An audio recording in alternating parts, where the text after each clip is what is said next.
What is the meaning of yawning? What is the meaning of ಆಕಳಿಕೆ? What is the meaning of nidre? Why do you sleep? Whether you sleep or not, sleep is attracting you. Sleep is inviting you to sleep. Why it happens? Why everybody has to sleep? ಆಕಳಿಕೆ ಬರೋದು ಕಾರಣ ಏನು? ದಿನನಿತ್ಯದಲ್ಲಿ ಸ್ವಲ್ಪ ಬದಲಾವಣೆಗಳಾಗಿರ್ಬೋದು. ಬೇಗ ಎದ್ದೇಳ್ಬೋದು, ಈ ತರ journey ಇದ್ರೆ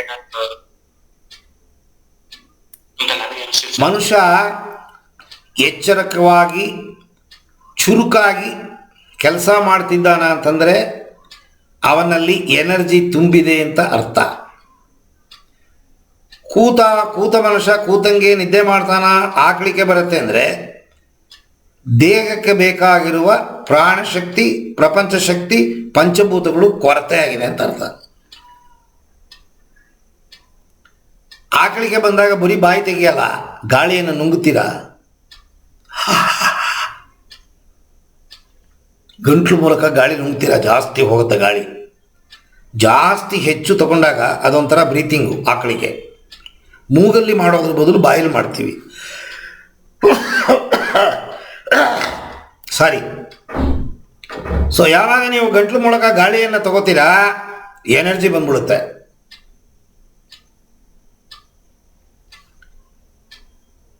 ಆ ಎನರ್ಜಿಯೇ ಆಕಳಿಕೆ. Energy ಬೇಕು ಅಂದಾಗ ಆಕಳಿಕೆ.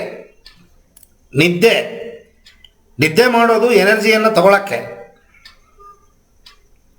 ನಿದ್ದೆ ಮಾಡಿ ಎದ್ದರೆ ನೋಡಿ ಒಂದು ಫ್ರೆಶ್ನೆಸ್ ಇರುತ್ತೆ. ನಿದ್ದೆ ಮಾಡಬೇಕಾದ್ರೆ ಮನಸ್ಸು ದೇಹ ಎರಡೂ ಸುಸ್ತಾಗಿರುತ್ತೆ. ಅದೇ ತಾನಾಗಿ ನಿದ್ದೆ ಬರುತ್ತೋ ಅಥವಾ ನೀವಾಗ ಮಲ್ಕೊಂಡು ನಿದ್ದೆ ಮಾಡ್ತಿರೋ, ನಿದ್ದೆ ಮಾಡಿ ಎದ್ದಿದ ತಕ್ಷಣ ನೋಡಿ ಒಂದು ಲವಲವಿಕೆ, ಒಂದು ಖುಷಿ, ಒಂದು ಎನರ್ಜಿ. ಕಾರಣ ನಿದ್ದೆ ಅಂತನ್ನೋದು ಎನರ್ಜಿ ತಗೊಳ್ಳೋ ಒಂದು ಪ್ರಾಸೆಸ್ಸು. ಎನರ್ಜಿ ದೇಹಕ್ಕೆ ಹೋಗಬೇಕು ಅನ್ನೋದಕ್ಕೋಸ್ಕರ ನಿದ್ದೆ ಮಾಡ್ತೀರಾ. ಅದಕ್ಕೆ ಯೋಗಿಗಳು, ಸಂತರು, ಸನ್ಯಾಸಿಗಳು, ಯೋಗಾಭ್ಯಾಸವನ್ನು ಮಾಡೋರು ಹೆಚ್ಚು ನಿದ್ದೆ ಮಾಡಲ್ಲ. ಯಾಕೆ? ಅವರ ದೇಹದಲ್ಲಿ ಎನರ್ಜಿ ಆಲ್ರೆಡಿ ಇದೆ. ಎನರ್ಜಿ ಇಲ್ಲ ಅಂದರೆ ಹಸಿವೆ ಆಗುತ್ತೆ, ಎನರ್ಜಿ ಇಲ್ಲ ಅಂದರೆ ನಿದ್ದೆ ಬರುತ್ತೆ, ಎನರ್ಜಿ ಇಲ್ಲ ಅಂದರೆ ಸುಸ್ತಾಗುತ್ತೆ. ದೇಹದಲ್ಲಿ ಎನರ್ಜಿ ಇದ್ದರೆ ನಿದ್ರೆ ಬೇಕಾಗಿಲ್ಲ, ಊಟನೂ ಬೇಕಾಗಿಲ್ಲ.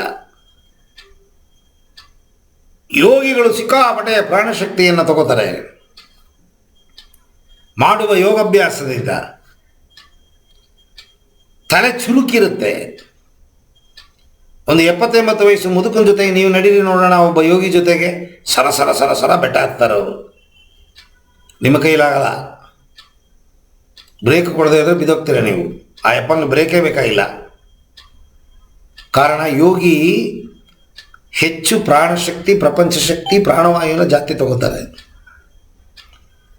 ಸೊ ಆಕಳಿಕೆ ಬರೋದು ಲ್ಯಾಕ್ ಆಫ್ ಎನರ್ಜಿ ಸೂಚನೆ, ನಿದ್ರೆ ಬರೋದು ಲ್ಯಾಕ್ ಆಫ್ ಎನರ್ಜಿ ಸೂಚನೆ.